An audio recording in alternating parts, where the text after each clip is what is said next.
Hey, my name's ShawNshawN. I sell art on ShawNshawN.co and specials on eBay. Today we're going to review Gemini Man.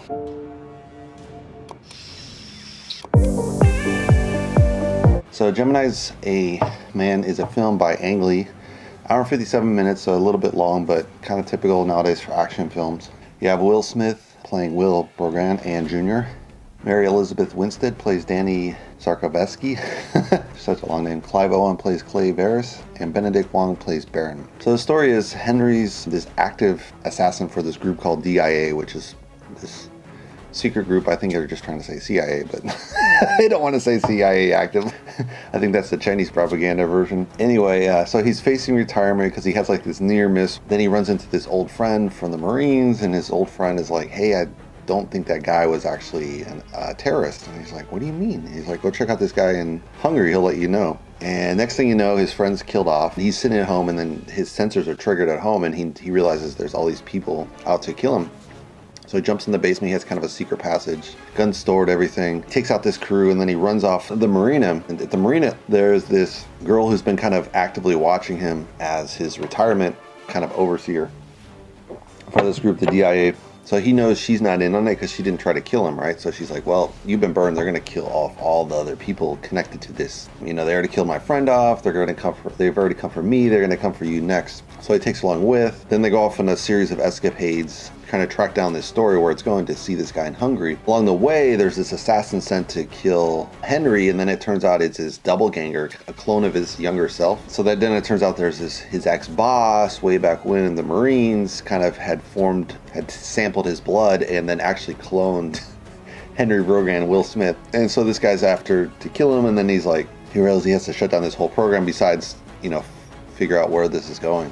So that's kind of like the crux of the story. I think it has a pretty good storyline. So I think, that's kind of fun. The one thing I don't think works well in the story is the girl. She's kind of taken for this ride. She's this newbie recruit. But along the storyline, she doesn't fall in love with Henry, and they don't kind of pair up, which you would expect. So you need the evolution of the girl as well as the guy. The guy comes from this assassin to the retirement, and then coming to terms with this young clone of himself, maybe kind of becoming somewhat of a father figure. But the girl is just kind of the same all the way through, so that's kind of a dumb thing. They should have had her pair up with him or something, because it just doesn't make sense. She's just along for the ride. It's like, why? His other friend, Benedict Wong, he gets knocked off, so he has an evolution, right? Like he's his old friend and he dies off, and his other friend dies off. So those guys have character arcs, but she doesn't have a character arc, so it kind of doesn't make sense in a way. So I think they could have figured that out. I mean, maybe Jada Smith was jealous, I don't know, or Will Smith doesn't like to do it because of Jada, or the director didn't see it as necessary.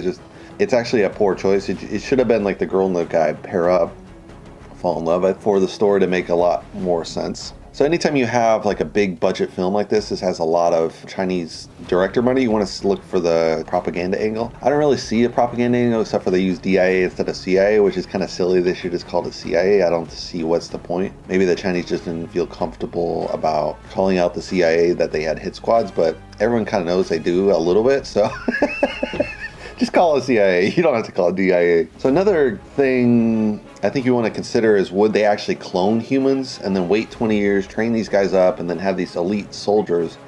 Maybe, but it's just simpler to use killer AI. I mean, they already have like these small drones. You put a bullet on them, boom, fly and kill someone. Why would you waste any time developing humans at this point? You would just have kind of the humans directing these AI things, which is extremely dangerous. I don't encourage the government to do that at all.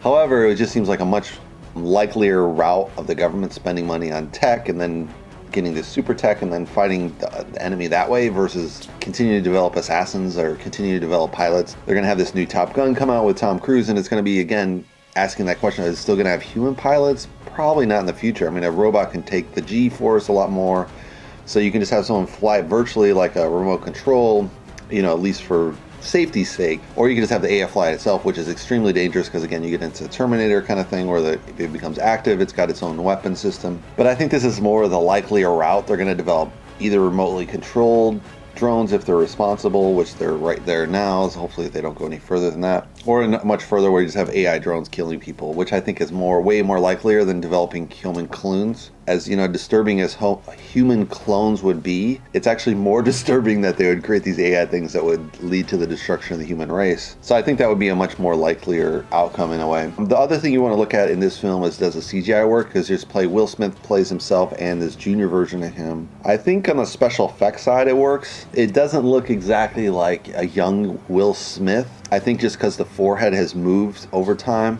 My features probably, my head was kind of wider and rounder when I was younger, I think, and leaner, and now it's different, right? It just ages over time. That's just the natural progression. It's very subtle, but if you look 2 decades, 3 decades, this is like a 3-decade difference. There would be a lot of difference in the face structure. So there, I think it's not quite perfect. They did it better when they did kind of a CGI version of Princess Leia young, and that looked much more believable than what they did kind of with Will Smith, I would say. Although that was just a really small snippet, while this is like the whole film, right? So it really has to work for the whole film. I thought they would have used a younger actor and then kind of CGI's Will Smith on top of it to make it more...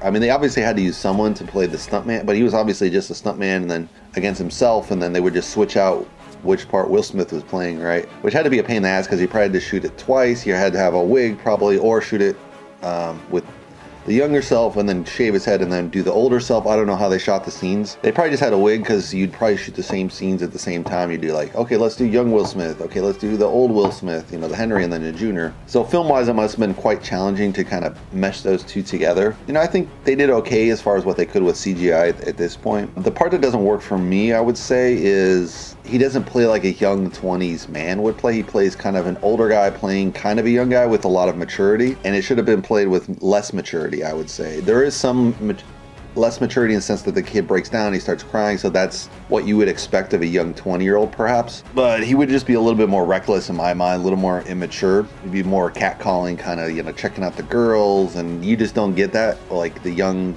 Will Smith isn't kind of checking out this girl like, hey baby, what's going on? I mean, I think that would have been a more natural response in a way. Even if they are enemies, it would have been kind of that, like, they would have been the sexual tension, and you just don't see it all on the screen between Henry and the girl, which is a bad choice, but could make sense because of the age difference. But you also don't have it between JR and the girl, which don't make any sense. There would be that tension, that doesn't work since that's a real weak point of the film. The other point is everyone knows what Will Smith looks like as a young kid. He played the Fresh Prince of Bel-Air and as a rapper and all this. So there's a lot of imagery out there of Will Smith. So it's not like if you take Samuel Jackson, age him back, you had no idea, right? There's only a few kind of flicks with Samuel Jackson because he kind of made it later in life. So Samuel Jackson you could totally do this with because you would really have no idea, so you wouldn't have the reference points. But with Will Smith, everyone's known him since he's 18, really in the public eye. I mean, the younger kids probably don't know him as well, so it works probably, I think, for a younger audience, which is fine because that's probably where they're mostly going to sell this. But on an older audience, I don't know if this is going to work as well because what Fresh Prince looks like. And I think he would be kind of more rougher around the edges because he's obviously not a rapper. At this point, he's a trained assassin, right? But yeah, they have the scenes with the father and the son, which I missed a little bit because I had to go to the restroom in the middle because I'd get a Coke and that was really dumb, right? Because then you always have to go to the bathroom in the middle. And I was like, I'm not waiting the whole film. This isn't good enough film to do that. It's not a bad, it's just a one-time action film kind of film, right? So, I don't see this becoming a classic, but for a one-time film, I would say it's good enough. Already entertaining, good enough to go see. If you want to subscribe, you can subscribe below. And I'll see you in the next movie review. Thanks for watching, guys.